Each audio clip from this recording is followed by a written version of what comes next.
Hello, welcome back to this week's episode of Closed by Mo. Today I'm joined by founders of one of the busiest restaurants in Brooklyn. I want to give them the microphone to introduce themselves and tell them a little bit more about the restaurant itself. Hey, my name is Harvey. And I'm Munzzy, and we're the founders of the Monkey King. There you go. I want to start us off by just thanking both of you for taking the time to actually talk about this. If you haven't already read the title, today we're going to talk a little bit more about the experience of first-time restaurant owners, as well as the hurdles that you sort of went through over the last couple of years to get to where you are now, specifically more so in terms of finding the space and any kind of issues that you had while you were in negotiations for the leasing and even after the fact too, right? To start us off with, can you tell me a little bit more about some of the factors that went into deciding to open the restaurant in Bushwick? Because Bushwick, I tell a lot of my clients, is the perfect arena for seeing old Brooklyn fighting new Brooklyn. Mm-hmm. So can you talk to us a little bit more about that?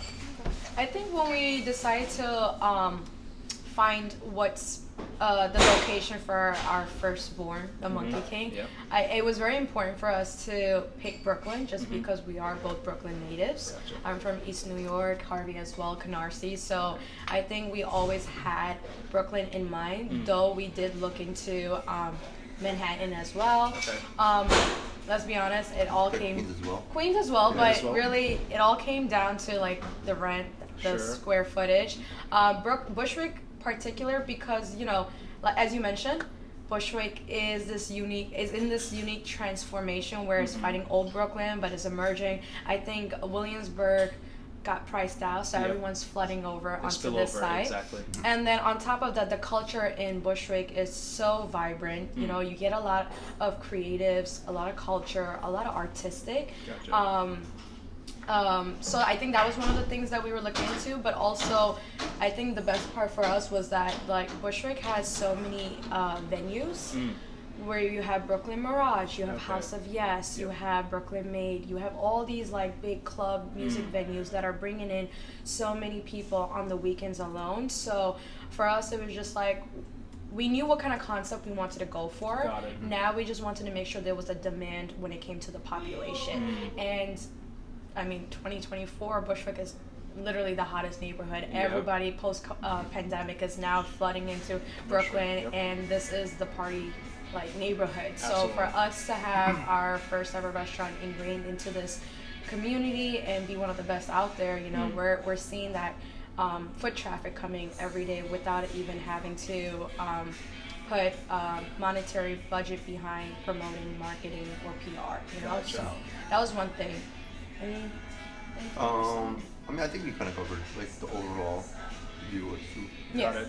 Yeah, it's really interesting. If you learn a little bit of a history, because I'm a bit of a real estate geek about this. So what we saw like 10 plus years ago was there was a lot of spillover from the East Village coming into Williamsburg because of the L train. And now we're getting, like you mentioned, a lot of people are getting priced out of Williamsburg and now pushing into Bushwick and Ridgewood.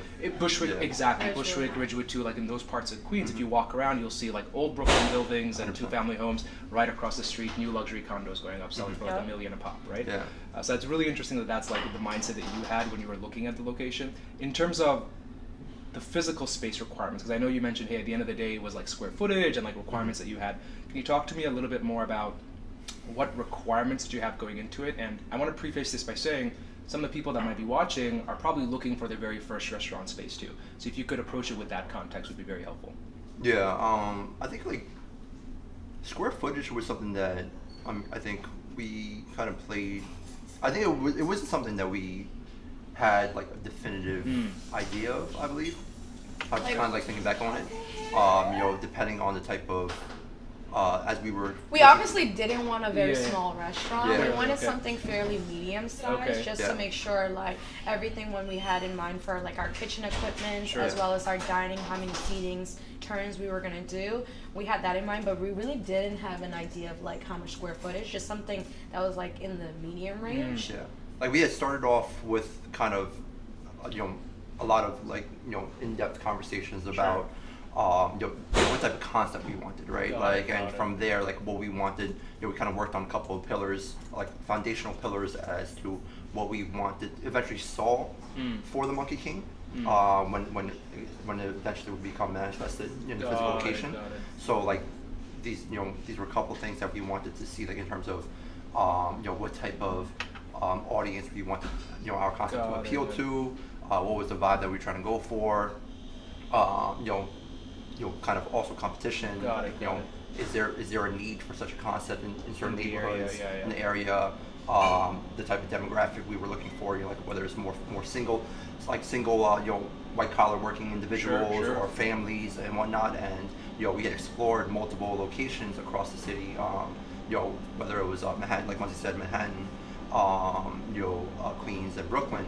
I think the 5 neighborhoods that we kind of were, I think, entertaining early on was Bushwick was like kind of already on the top for us. Okay, you guys already knew we were, where then. like I personally was coming down here already, you know, to warehouse parties and Sure. all that, you know, before the whole commercialization of Okay. things, because, and I later found out because it was because of a zoning situation here. Yep.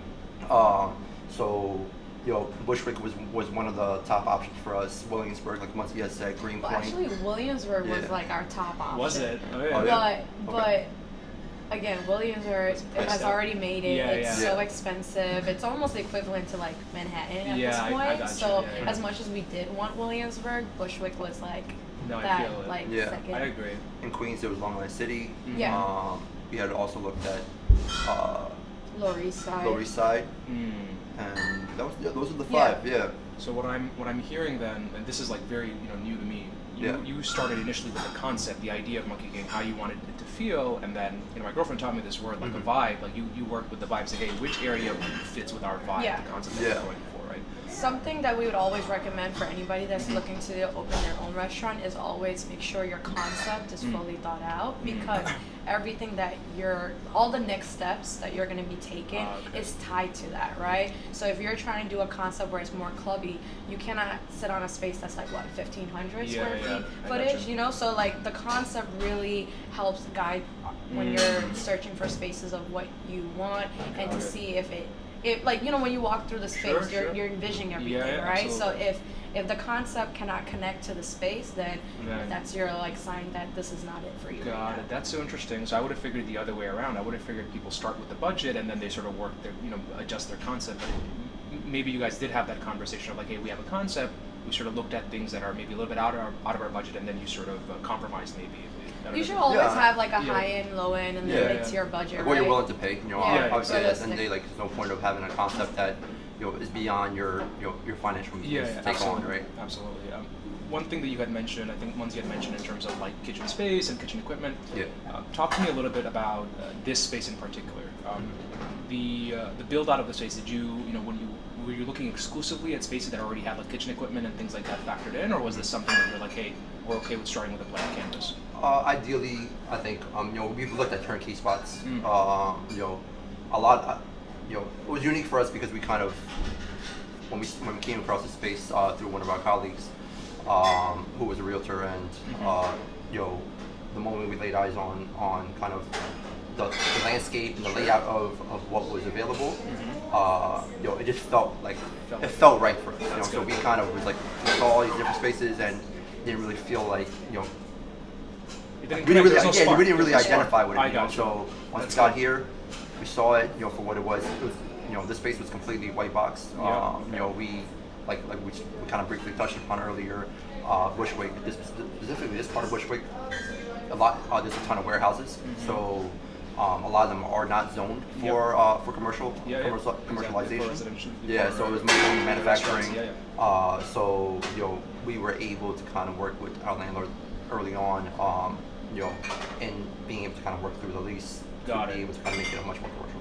Well- To rezone it as a commercial space. I'm Yeah. so glad. I'm sorry, were you gonna say something? I was just gonna say also again, budget plays a portion, right? It plays a great factor of whether you're going for like a turnkey space or you're gonna start from scratch, right? So that's something also you want to keep in mind, because if you are building from scratch like we Yeah. did, there's so many other things that are involved, Yeah, I'm permits, sure. like everything that goes into it, where getting a space that's already pre-built out, it kind of saves you that headache. So absolutely. it really goes down to your preferences and what you're willing to take on your Or plate. actually pay at the end Or of the day. pay, right, at the end of exactly. the day. So yeah, And the concept plays a big role, also because, especially as a restaurant, because in certain areas like gas is hard to come by. Yeah. You know what I mean, so like getting, working with National Grid, Con Ed, depending on where your location is, if there's no gas in the space, Like your electric kitchen. Yeah. That's something that you realistically would want to work out with your landlord when you're negotiating your lease. Got it. We had immediately kind of ruled out Long Island City early on because gas is very hard to come by in Long Island City. Yeah, I've heard similar things. Yeah. Gas, and there's also Long Island City is they overbuilt it quite a lot, so there's a lot of infrastructure issues that people don't know about, like sewage or like water flooding and stuff like that. Yeah. Okay. Which I'm glad you brought up the whole lease negotiation aspect. Actually, can you talk a little bit more about, for the listeners and viewers, what were the most critical factors for you both? Like I would say top 2 critical factors when you were actually in the lease negotiation. So you've already decided on the space. What were the top 2 factors that when you were considering this space in the lease? Let this one go, guys. I'll be honest with you. I really didn't know shit about. That's why we have these negotiations, conversations, so someone else could. I think, we gotta give him his flowers because for a first timer, not really having any like in-depth knowledge on lease negotiation, but then also be thrown into the pandemic. Sure. Harvey really did his due diligence on the lease, and like I think before we even signed it or after we signed it, like you actually spent them, like we actually wrote when the pandemic happened, like you spent like 6 months just renegotiating the lease. Okay. And like pretty much because like our landlords were trying to corner us into so we were trying to like figure out how we're gonna get out of this chaotic mess. So. Got it. Yeah, like we I think that like it's beneficial to find others such as yourself, realtors, work closely with your realtor. I probably would say not the realtor that will be brokering the deal necessarily, because they're just aggressively usually trying to convince they're usually on behalf of the landlord. Yep. So depending on certain realtors, I'm not gonna stereotype and say it's everybody. It's usually because of the fact that it's from a commission-based situation. The realtor's goal at the end of the day is to be able to sign is to on. get a transaction Exactly. done, right? At the Yeah. end of the day. So being able to, I think, venture out and reach out to take advantage of free consultations from other like real estate lawyers, commercial lawyers, commercial real estate lawyers, speaking to other real estate brokers that don't have a direct interest in the transaction, and picking their brain as to what to kind of be on the lookout for and whatnot. That was something that I'll tell you that I personally did not do, and I had to kind of, once we signed the lease and was going through the motions, we had to retroactively kind of see what was going down. I think it's like an advantage and a disadvantage because of the COVID, right? So once you had signed the lease, it's very rare for any landlord to be like, "All right, let's renegotiate after the paperwork was signed." So I think COVID worked for you in your benefit, because even the landlords were spooked. They were like, "Oh, I don't know what's going to happen." Even then, we were very aggressive. We were getting, luckily there were some landlords that were very understanding of the situation, but on the flip side, there were also many landlords that were like, they're it aggressive. is what it is. This is the business, especially the commercial real estate world. And I think for us, we had the latter, so we had no choice but to be aggressive, and that's why I want to always give him his flowers for that, because he really did his due diligence. Absolutely. I would also point one thing out too. There's a distinction between like a realtor who just does residential things and then commercial brokers. These are very different, right? They both need the same license, which is absurd if you think about it. But the commercial broker, or even the right realtor and the right residential commercial broker, they understand that if you win, they win, long term wise, right? And it's horrible, especially when I started a couple of years ago. I realized, a lot of these agents, they're just not well equipped for this. I'm sorry to say, they're not in it for the long term for the thing. So it's great that you got other perspective, especially getting a commercial real estate attorney involved, because they will give you like the impartial advice of like, hey, this is good, this is not good. So I'm glad you guys were able to work through that.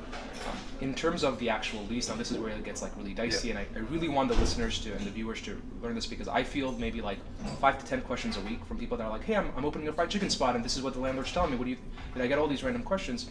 Can you tell or talk about any very unique terms that were negotiated into your lease that worked out in your favor?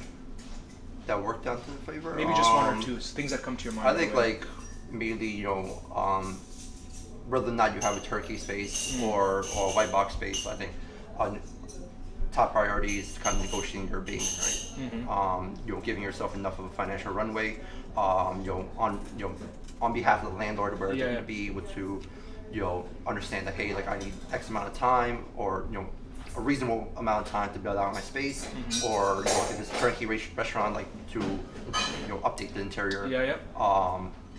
To also factor in the amount of time you need to R&D for your menu, for staffing. This is time that realistically you don't want to have the additional burden of having to pay for rent, right away. So you've had like Ron, you had like an allowance, a 6 month to 10 month allowance. Okay, that's wonderful. Which didn't mean anything because the pandemic. It lasted longer though. We were supposed to open June of 2020, open October of 2022. Wow. So, okay. Well, you guys made it. I think that's the most important thing. It's like you've earned sort of your stripes, and I feel like the next iteration you're gonna know exactly like, hey, this is what's good, this is what's not good. What about the force majeure? I think that's something you put in. Oh, you had the force majeure. I incorporated it. Yeah. That's really smart, dude. That's really smart. I was gonna say that's always a nice backdoor to have, Now, in terms of the actual lease itself, if you don't mind me asking, what were the terms of it in terms of the length, and then how did the renewal option sort of work for you guys? 10-5. Okay, so 10-year lease, 5-year renewal option. Okay. Yeah. Can I ask, because this is something I actually had a conversation with someone earlier today, did you have any right of first refusals or right of first offers incorporating the lease that would let you make the first offer on the property if the landlord decided to sell it? We didn't have it because this is like a second generation. Like my main landlord, he's handing it down to his kids. Oh, okay. And we've been, over time, we've been working with his kids. Okay. And they've been managing, their real estate portfolio, from, since then. Okay.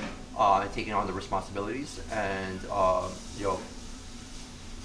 think landlords here pretty much understand, kind of just as we would, understand the where the neighborhood is going, so realistically. This is real estate. No, this is real estate. So people understand. Okay. So it wasn't something that they would be willing to kind of incorporate. Okay. I think they already have the ideas.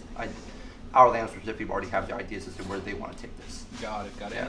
One thing I would say, because I've represented landlords too, and I know at the end of the day, like, you have to find a compromise, and depending on which side of the fence I'm playing for, you have to put your client's best interest 100%. First. One thing I learned is a lot of times when someone's like leasing a space for the first time, what they sometimes don't understand right away is the landlord, what they'll do is their evaluation of the property is based on the lease itself too. So the bank is going to, I'm sure you've probably discovered that when they want to refinance. Exactly, they'll just take the lease and say, hey, here are the terms we have with the Monkey King. What can you do for us?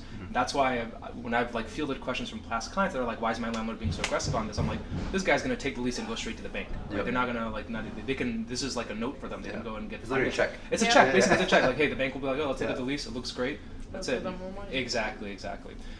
In terms of very sneaky question, are there any exit clauses or early termination rights that you've sort of snuck into your lease, or anything that you think you would have liked to see in the future? That I did that later on because we, in our addendum, when we were doing our renegotiation, we didn't have that. We were bound by good guy. Okay. By good guy guarantee. So that was kind of like the big thing that I was trying to work through while we were going through the midst of the pandemic. Okay, I see. So they had you sign a personal guarantee with it. Okay, yes. Not unheard of. I've done the same thing.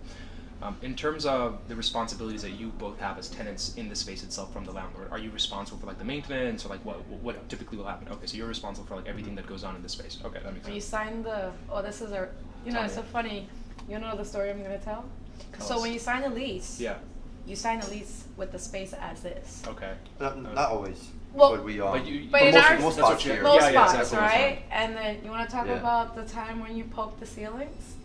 This is a great story. This is how you get. Oh yeah, I mean just kind of inspect. Obviously when you're going through a new space, due diligence, you do your due diligence. So one of the things that we have in this space, as it was white box, we wanted to make sure the ceilings was good. So we had opened up a couple of holes throughout. Sure. That's fair. And to understand what was the condition. And we did we opened 7 holes that were pretty big. I'm curious to see where this is going to go. And they were it all looked fine. And when it came time for us to the lease. Oh, okay. Yeah, when we signed it, and then we moved forward later on after the renegotiations and all that. And we really went into breaking ground. We opened up our ceilings, and literally the majority of it was charred. Everything. No way. Burnt. There was a fire. There was a fire, yeah. Well, if you look back in the 80s, the 70s, Brooklyn had the blackout, right? Oh, yeah, that's right. So during that time, all the businesses, because it was such a impoverished neighborhood, they were burning all their businesses for insurances. So, you know, we were dining at a few other businesses in Bushwick, and we realized their ceilings were all just charred. Having to like reinforce everything. So we were just like, oh, this is interesting, but we never thought it was going to happen to our space too. And then after we broke, you know, ground, we saw everything, and our landlords try to hold us accountable that this is your responsibility. This is our responsibility. You took it as is. As is where is. As is. And that's tough. Do you remember the what is it, MEP engineer, the quote that they quoted us? No. To fix it? North of 50? It was. I mean, it was more money than. I mean, it was like an additional expense, right? That we originally factored in. Whoa. I mean, that was to do like a full situation, right? Yeah. Okay. Like a full, you know. But then, like, there are also ways where you can just reinforce your joists. I gotcha, like a band-aid solution. To make sure that, you know, once they come in for inspection. You know, that everything is structurally sound. That was the main concern. It was like the fact that there was a second floor. You know, that, you know, now that the landlord was turning the entire building, you know, had rezoned the entire building to be, you know, for commercial use. You know, the additional, I think, usage of the space, we wanted to make sure that everything was structurally sound, you know, especially as kind of like the ground level establishment. I had, so one question that just popped into my mind. I know we have about 10 minutes left or so. Can I ask, did you manage to put any kind of sublet clause or assignment clauses in the leasing?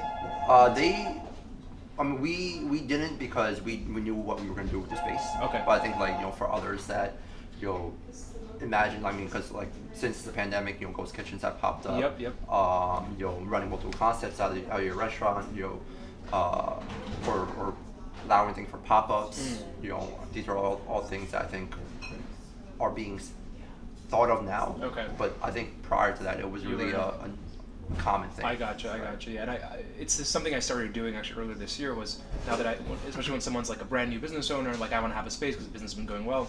Well, you need to have an assignment clause in your business, in your lease, because, you know, statistically most businesses will fail in the first couple of years. So at least give yourself a way out for you to find another tenant for the landlord, so you can, like, you know, wipe your hands clear with it.